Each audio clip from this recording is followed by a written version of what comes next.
Como muchos he estado siguiendo la discusión sobre si legalmente aplica o no el término de genocidio a lo que está ocurriendo hoy en Gaza, leyendo opiniones diversas y discrepantes al respecto para formarme la mía.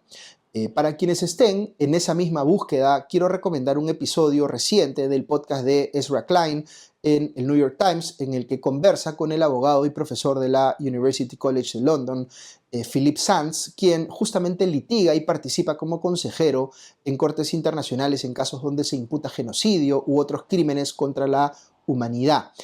Conocí personalmente a Philip Sands hace algunos meses cuando vino a Lima por el High Festival.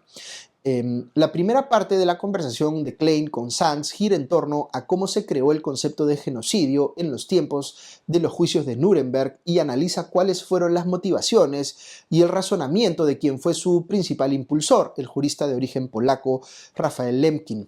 Es bien interesante cómo plantea el contraste entre la posición de Lemkin, quien creía que debía haber una tipificación internacional para un delito en el que la víctima fuera identificada por su pertenencia a un grupo, que podía ser étnico, religioso o incluso político, y por otro lado la posición de otro jurista contemporáneo, Hersch Lauterpacht,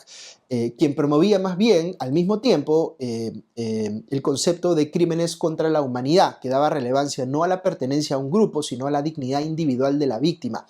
Este es un debate de filosofía moral y jurídica muy interesante en lo teórico, pero también en lo práctico. Lemkin y Lauterpacht pelearon para que sus planteamientos fueran acuñados en la legislación internacional post-Segunda Guerra Mundial, y ambos lo lograron en alguna medida, pese a sus distintas ópticas. Si se ponen a pensar, el tipo de argumentación que inspiró a Lemkin es el que hoy justifica, por ejemplo, la existencia de delitos como el feminicidio, que responden a la pertenencia de la víctima a un grupo y a la intencionalidad de dañarla por tal razón. Mientras que el tipo de argumentación de Lauterpacht sustenta la lógica de protección más individualista de los derechos humanos, enfocada en el universalismo de ciertos derechos más allá de las diferencias entre las personas. He aprendido mucho escuchando esta explicación y por eso la recomiendo. Luego, Sands entra más bien a analizar el estándar que se utiliza para definir cuándo algo puede calificarse como genocidio, el estándar legal. Y lo que explica es que en la visión original de Lemkin, el ámbito de aplicación de este delito era bastante más amplio. Por ejemplo, él pensaba que para que algo calificase como genocidio no se requería que se produjera un número masivo de muertes de golpe o en un periodo muy corto de tiempo, sino que otras acciones, como inducir a la hambruna o sustraer a los niños de una población, también podían ser calificadas como genocidio. Y de hecho, esto es lo que se codifica así, digamos, en la Convención para la Prevención y la Sanción del Delito de Genocidio de 1948, que prohíbe distintos tipos de conductas, una de las cuales es la matanza de los miembros de un grupo, pero ciertamente no la única. Quizá aquí se produce una diferencia de entendimiento con la persona promedio que relaciona el término genocidio con matanza, pero la legislación no lo hace exclusivamente, o como no era la idea tampoco original de Lemkin.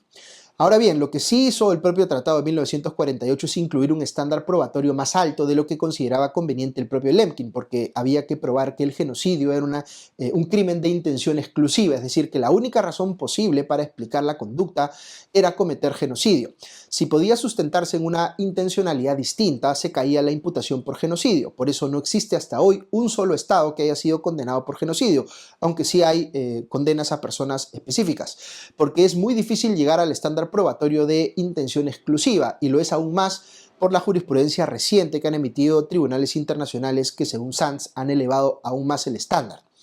Lo que dice entonces Sands, y esto ciertamente es controversial, pero es una opinión que hay que contrastar con otras, es que el criterio original de Lemkin hubiese llevado a que se concluyera que lo que está pasando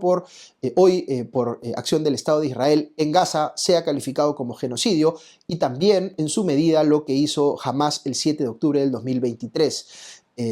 Pero que siguiendo, digamos, el estándar probatorio internacional que hoy utilizan los tribunales a nivel internacional, no se podría llegar a la conclusión legal de que ninguna de esas dos cosas califica como genocidio.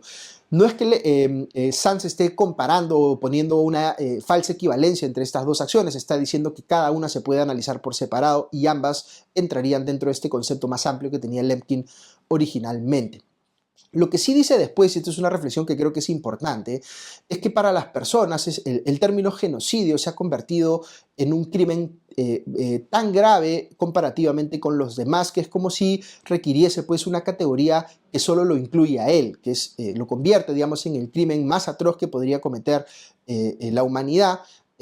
muy por encima de cualquier otro. En la visión de Sands, esto es una reflexión equivocada o problemática, porque hay otros delitos que no son propiamente genocidio, pero que están muy cerca en términos de gravedad, como lo que podría considerarse hoy limpieza étnica o expulsión forzada de un grupo de una determinada región.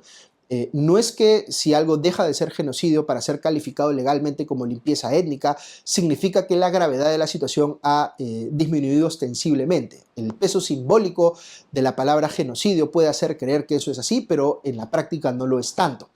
Lo que recomienda Sands, y coincido en buena medida, es que aun cuando la calificación legal de los hechos es por supuesto muy importante, la pregunta moral que uno debe hacerse es por qué se está haciendo lo que se está haciendo. Si el objetivo manifiesto es el real, o el que se está diciendo que es, o si hay alguna agenda subalterna. Y si hay objetivos superpuestos, ¿cuál es el que realmente está llevando a actuar a los involucrados,